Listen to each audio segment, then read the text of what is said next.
everyone, it's Anthony Bandiero here, attorney and senior legal instructor for Blue to Gold Law Enforcement Training, bringing another Roadside Chat. Here I'm broadcasting from Corpus Christi, Texas at the TCOL conference. It's actually, you can see it's actually an amazing conference center right on the ocean. There's an aircraft carrier from World War II behind me.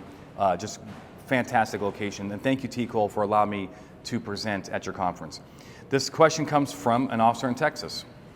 He says, can officers request hotel guests info from front desk employees, then use that information to run for wants and so forth?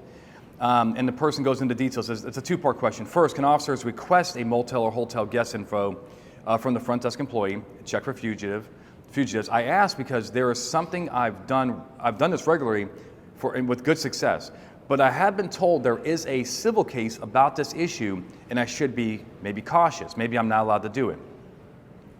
Second, if a fugitive is located from the guest log and the officers have probable cause that they are currently in the room, can they force entry and search if no one answers or if someone else answers but claims the fugitive is not there? Okay, so let's answer the first question. Can police officers actually ask a hotel for a guest registry? The answer is yes. What the case that the officer is referring to is Los Angeles versus Patel, U.S. Supreme Court, 2015. What basically happened there is that the city of Los Angeles had an ordinance that required hotels to hand over their registry information to the Los Angeles Police Department. And of course, to do the same thing that the officer's doing here, which is the fugitive checks, right? Warrants checks. But that's the key difference, is that the ordinance is telling the motels, hey, you hand over your registry. That does implicates people's privacy rights. They go to the Motel 6, that turns into a temporary domicile, and the government is requiring that the motel hand over their private information. But here, there's a difference. It's a constitutional difference, asking for the information.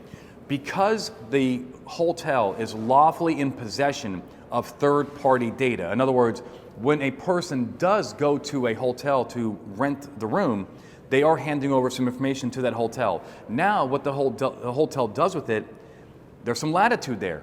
They can use it for mailing lists unless there's an opt-out provision. They can use it for a rewards program. In other words, they can do a lot of stuff. They can do for demographics. They can see how many people from out of town are visiting versus in town. Now it's their information. And if the government, via the police officer, comes in and asks for that information, is not coerced, and the hotel hands it over, they can hand over their third-party information. It's the same thing not only with the registry information, but also license plate numbers and so forth. So that's what's going on here. And in my view, this does not violate Patel, which is requiring.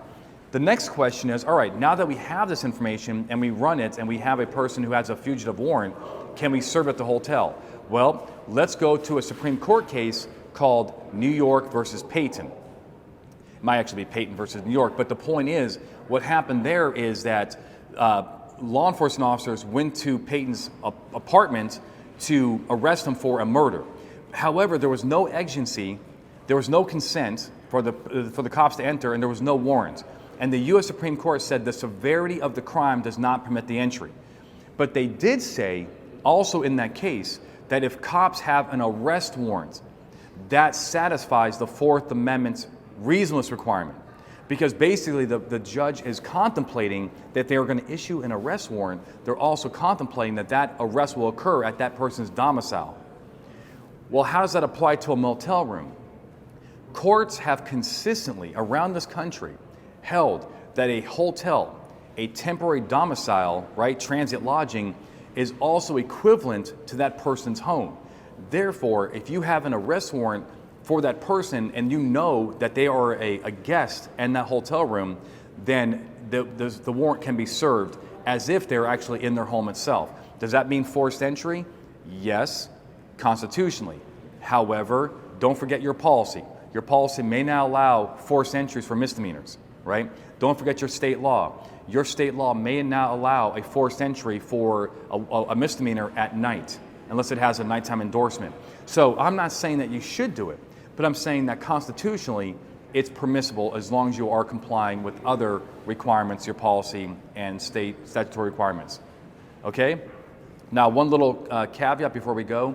If the warrant is for the person, but they are just a mere guest, meaning they're just hanging out in the hotel room for a few hours and so forth, I would not serve that warrant under those conditions. And the reason why is that you may be violating the registered guest's rights to keep the government out of their room without judicial pre-approval. So you're not violating the fugitive's rights because they don't have a privacy interest in the room, but you don't want to violate anybody's rights. So if you end up using force, you may be called in a carpet about why were you even in the room to begin with. Okay, I hope this helped. Keep the questions coming. Go to bluetogold.com/show. Until next time, my friends, like, subscribe, share with your friends. Stay safe.